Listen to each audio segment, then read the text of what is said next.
What's happening, everybody? This is Lynn Pierre here. I am here with one of the newest tutors we have at Level Up. This is Joshua. He's teaching a class on what? What are you teaching? Why are you here, man? Evangelism and apologetics. That's what I'm talking about. So this is the apologetics moment for the church, homeschool groups. Everybody's excited about apologetics. It took a little while, but here we are. But one of the things that we want to bring back is apologetics in the service of evangelism, because it's all about talking about Jesus. We can get lost in the weeds and the arguments and the objections and never actually get around to Jesus. So we're going to invert that. We're going to start with Jesus, wait for the objections, and then see where we go. Sweet, sweet. So what is the kid going to expect, or what are they going to experience when they come into your class? Lots of awkward religious conversation. That is like... That's what we need. That's what we need. Because, okay, let's face it. There's no getting over it. You're going to be nervous. It's going to be awkward. You gotta have some guts, or you're never going to do it, right? Right. But a lot of evangelism programs are geared toward extroverts. Like, I can tell you're an extrovert, man, because you love people. Sometimes. Okay, sometimes. So I'm not that guy. I don't wake up in the morning thinking, hey, who are 10 people that I don't know that I can have an awkward conversation with about Jesus? I just don't do that. Sure. So this curriculum is really evangelism for the rest of us. It's how do we use those relationships that we already have, those conversations that we're already in? How do we understand how conversations work?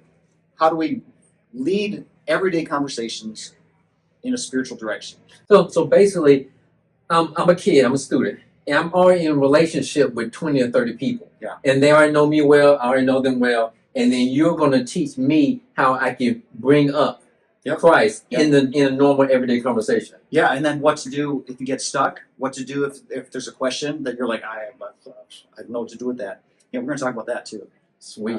So this is like real world stuff. This is real world stuff. And we're hoping, if we can pull it off, we're hoping to have a field trip where we're going to manufacture opportunities for the students. Oh my, are you serious? Yes, to see it happen and maybe participate if they're up for it. Oh, wow. Yeah, so that's the hope. Either on campus, we're going to find a campus somewhere close by, depending on where the students are, but we're gonna go for it. That's good. You know what I like about that so much? I like that if I want to play a sport, if I want to play basketball, for example, I'm not going to sit in the classroom and learn all the rules about basketball. At some point in time, I need to actually hold one and dribble one and go to a basketball court and shoot one. Try to get in that thing. And also, I might have to go to a basketball game to see people that are skilled at it actually play. So, I mean, that's excellent. And people who are trying to keep you from making a basket. Yes. Yes. I'm going to have to deal with those people. You've got competitors. Yeah. And it's a good analogy because in the world of evangelism, you have competitors. Yeah. You have people that not only object, but they hate that you're talking about it. Right. What do you do? So that's it. So now what are you going to do when you have a kid in your class? They're introverted, they're shy, and obviously they're in your class, so they want it. Yeah. But how are you going to get them to sort of turn the corner and sort of step out into actually starting those type of conversations? Is there like an easy way they ease into it, or they just got to jump off the cliff and just do it? Okay, so one of my favorite professors, this guy shaped, I had him toward the end of my college career. He was one of my last professors, but I loved him to death. I mean, there's a lot of professors I thought, I want to know what he knows. I want to know what he knows. Yeah. This guy, I want to be what he is. Oh, wow. The late Barry Leventhal, he passed away a couple of years ago, but he said there's no, he was a Jewish believer, PhD, taught at SAS. Mm-hmm. He said, there's no word in biblical Hebrew that means to teach. He said, the word is to cause to learn.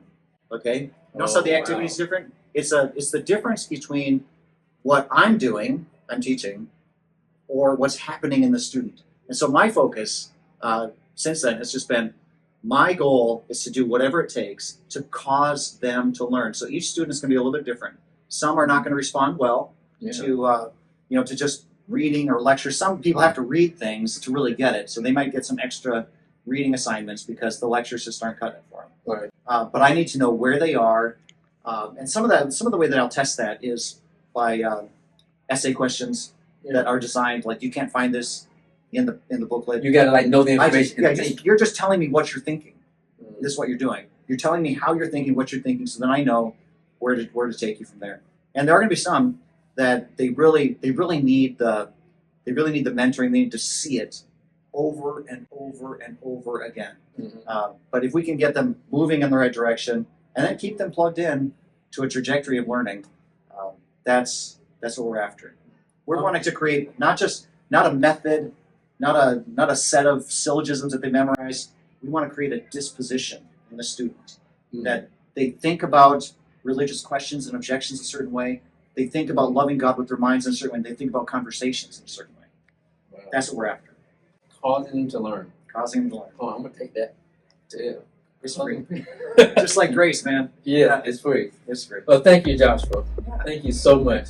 So that's what we got. That's what you got to look forward to. I'm excited about it. I hope you're excited about it. He's here. He's here to stay.